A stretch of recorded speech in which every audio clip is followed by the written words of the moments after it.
Mungkin kita akan menjawab beberapa pertanyaan lagi ya. Nih, Pak Wijen ini masih butuh pencerahan mungkin. Nih ada pertanyaan dari Pak Wijen. Mas, inflasi di Indonesia pasti akan terus naik selama harga BBM masih naik. Dan salah satu core inflation Indo sumbernya dari BBM. Mengapa pemerintah masih menahan suku bunga padahal inflasi masih terus perlahan naik? Oke, sebenarnya gini, kenapa BI masih menahan suku bunga acuan di angka 3,5% gitu ya? Yang pertama, memang masih ditahan karena BI juga masih menimbang-nimbang eh, apa namanya, masih menimbang-nimbang bagaimana cara atau bagaimana efek dari kebijakan yang dikeluarkan tadi terhadap secara nasional, ekonomi nasional, seperti itu yang pertama. Yang kedua, dengan ditetapkannya BI rate, tidak serta-merta BI hanya mendiamkan saja. BI juga tadi seperti yang saya ceritakan di depan, BI menormalisasi likuidasi atau jumlah uang beredar tadi ya, melalui yang namanya adalah GWM, melalui kenaikan atau peningkatan dari giro wajib minimum. Jadi likuidasi dari perbankan gitu ya, likuiditas dari perbankan ini nanti dinaikkan, di mana di bulan September tadi ada 3,5% dan akan dijadikan 9% di bulan September besok gitu ya. Ini juga salah satu kebijakan namun yang tidak terlalu nampak oleh kita semua gitu ya. Jadi suku bunganya memang tetap, tapi GWM-nya naik. Terus yang kedua, kemarin juga masih tetap di 3,5, tapi BI ini mulai melakukan penjualan SBN di pasar sekunder dengan harapannya yield-nya ini akan semakin menarik dan akan menarik investor asing atau akan mempercantik iklim investasi di Indonesia gitu jadinya. Jadi memang harga BBM naik karena ya harga minyaknya pun juga naik, harga komoditasnya naik dan ini akan menimbulkan inflasi gitu. Namun dari BI sendiri kita harapkan dan kita percaya juga punya langkah-langkah antisipasi yang lebih baik gitu ketimbang menaikkan suku bunga yang terlalu agresif dan terburu-buru mungkin begitu. Tapi ingat tadi kata Bu Sri Mulyani hingga akhir tahun 2022 akan dinaikkan 100 basis poin, entah nanti 4 kali 25 25 25 atau 50 25 25, nanti bagaimana kita belum tahu. Jadi nanti tinggal kita lihat penjelasannya gitu.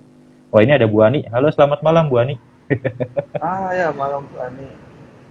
Mungkin Gitu ada jadi baiknya kita ceritanya. undang Hmm? Pak Wijen untuk join juga mungkin ya Pak Didit ya, Oh, Pak supaya Wijen lebih mantap lagi. mau join ya Pak Wijen. Waduh. Ya, nah, kalau sama Pak Wijen mungkin eh, akan lebih banyak yang bisa dibahas dan lebih seru nih. Iya, betul. Coba kita lihat. Nah, itu. Loh, kok kasur? Bentar. Sorry.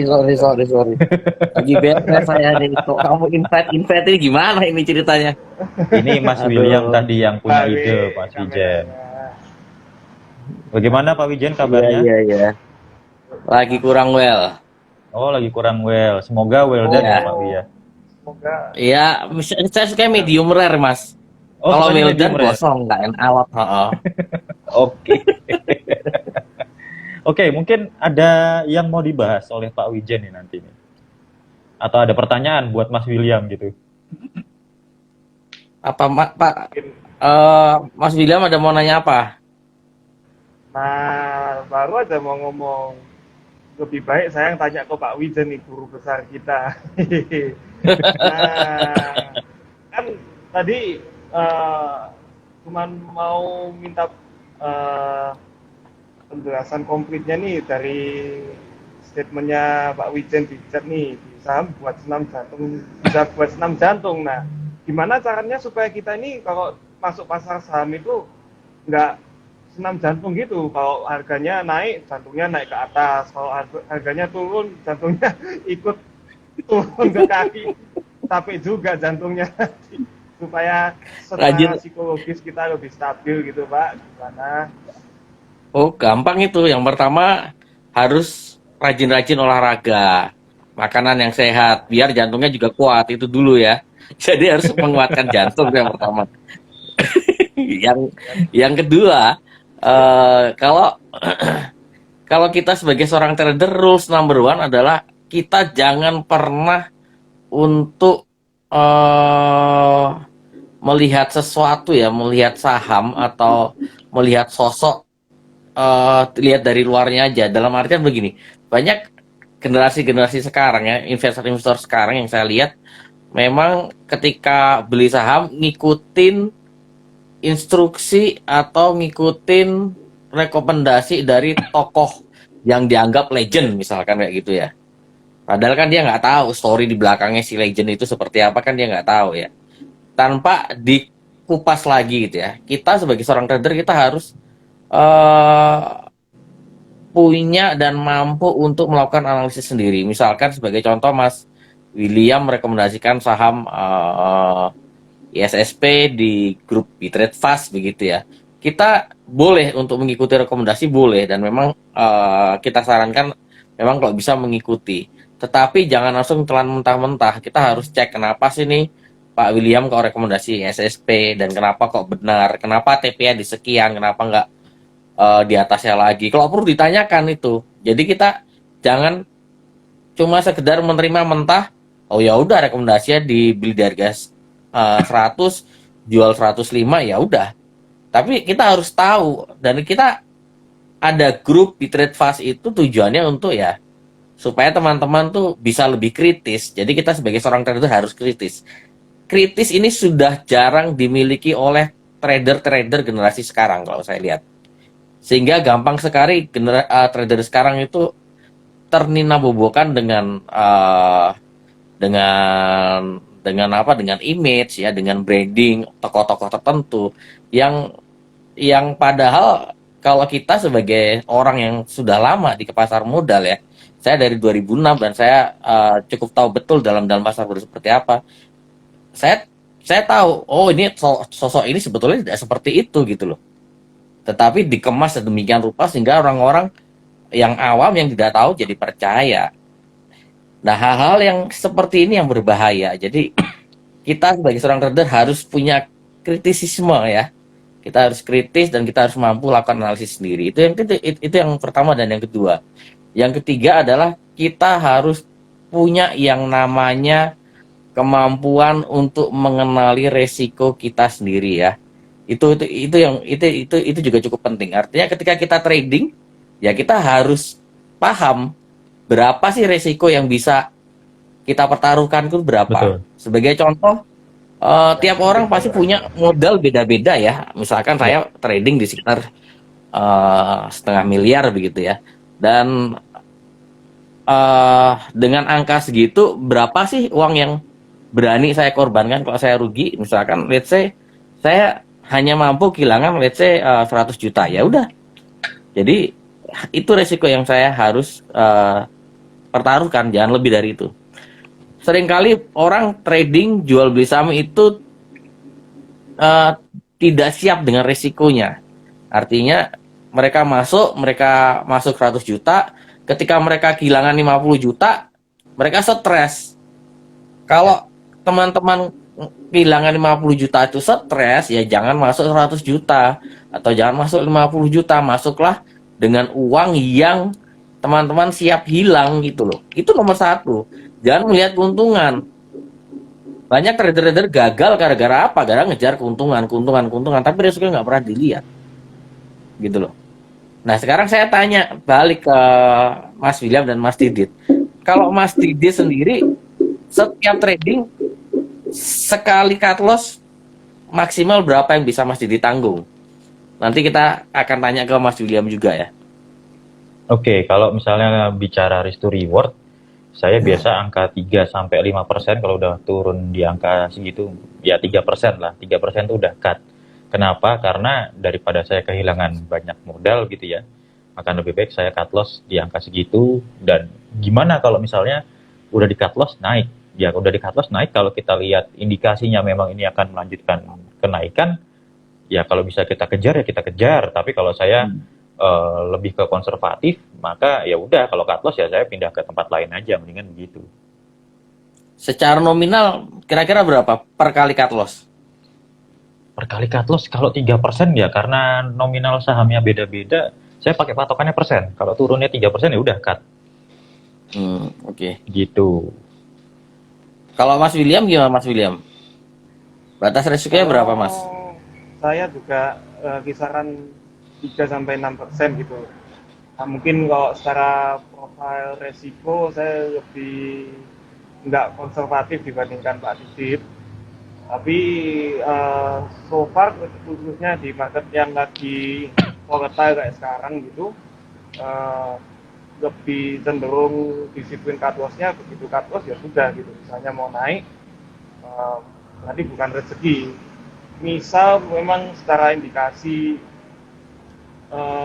pergerakan harga sahamnya masih bisa untuk lanjut naik, mungkin akan masuk lagi, tapi dengan metode breakout. Jadi membutuhkan konfirmasi lebih gitu. Memang belakangan ini lebih belajar bagaimana untuk trading lebih aman gitu, khususnya untuk trading tepat ya, supaya modal kita nggak tergerus karena banyak cut loss. Seperti itu mungkin Pak. Betul. Gitu. Ya. Jadi pertanyaannya sudah kejawab ya.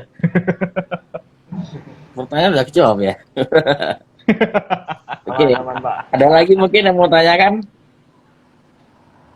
Nah, kalau nggak ada, kita biarkan Pak Wijennya beristirahat dulu ya. Supaya bisa jadi well done tadi. Oh, saya tanya Pak Wijen, Apa? kelihatannya lebih berisi ya. Oh, ini dari Bu Ani ya. Siapa yang nanya nih? Bu Ani. Ada Bu Ani yang tanya. Oh, iya, wong bed rest terus, nggak kemana-mana terus. Nganggur Bu, jadinya ya trading aja. Satu pertanyaan lagi Mas Didit. Ya, Biar teman-teman juga tahu ya, karena tadi kita bicara resiko ya. Trading itu bicara tentang resiko ya. Trading bukan berbicara soal keuntungan saja, tapi bicara dengan resiko. Nah, seperti yang tadi saya sampaikan bahwa ketika kita mulai trading kita harus tahu berapa resiko yang harus kita korbankan. Nah, betul. pengalaman Mas Didit dan Mas William, 1 bulan pernah cut loss berapa atau pernah rugi berapa? Terbesar dalam sepanjang hidupnya Terbesar. teman-teman. Mas Didit dulu deh. Sebentar.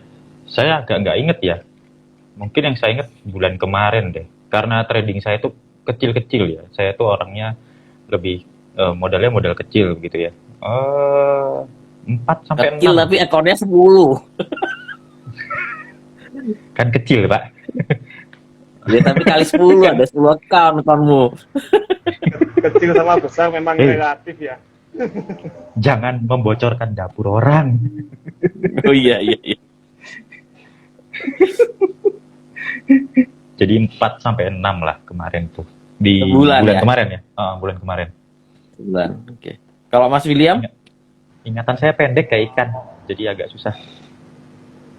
Kalau saya sih kurang lebih sempat minus 10% sebulan itu pernah. Kayaknya saya tahu sahamnya, Nominalnya Mas? Kalau nominal waktu itu berapa ya? Saya sih nggak sebesar bapak-bapak di atas dan di samping saya. Mungkin waktu itu masih misalkan berapa ya? Aduh, tapi itu sudah cukup lama, kurang ingat sih. Cuma ya yang 10. jelas mungkin enggak sebetulnya. Ya di bawah itulah. Di bawah itu 9,5 berarti. Masih di bawah itu.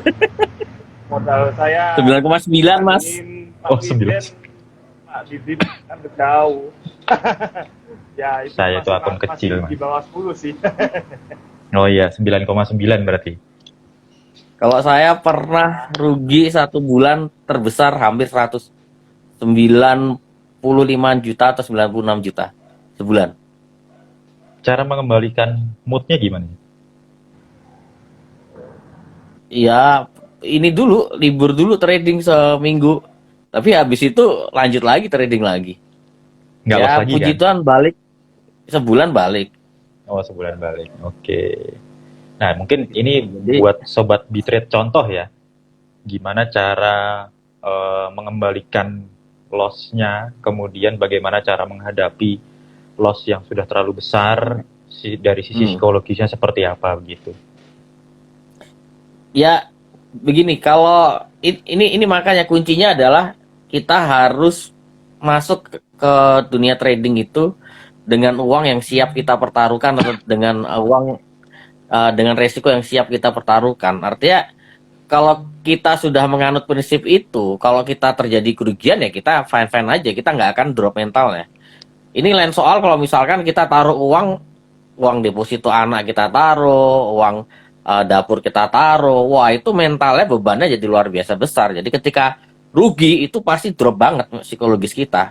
Tapi kalau kita taruh uang di situ yang memang ya udahlah hilang, itu ya kita santai gitu. Tapi santainya bukan berarti kita teledor dalam mengolah, enggak ya. Tetap kita harus maintain, kita tetap harus analisis dengan baik, money management kita harus jaga juga dengan baik, risk management lalu portfolio management kita juga harus baik. Tetapi kuncinya adalah itu, kita berinvestasi, kita trading dengan uang yang siap hilang, uang dingin.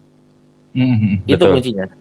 Supaya mental kita nggak down ketika kita rugi. Jadi ketika waktu itu bulan apa ya saya lupa, Februari atau Januari kemarin saya rugi 90, hampir 97 juta itu, ya downnya cuma sehari dua hari, waduh rugiku banyak ya. Tapi ya udah besok minggu depannya udah trading lagi biasa gitu. Karena memang sudah dipersiapkan kalau rugi ya sekian yang bisa saya rugikan, dan ya sudah, it's okay gitu. Oke. Itu tips yang cukup menarik dari Mas Wijan ya buat sobat Bitrate yang mungkin lagi menghadapi loss, gimana cara menghadapinya, gimana cara mengembalikan moodnya dan segala macam gitu ya. Oke.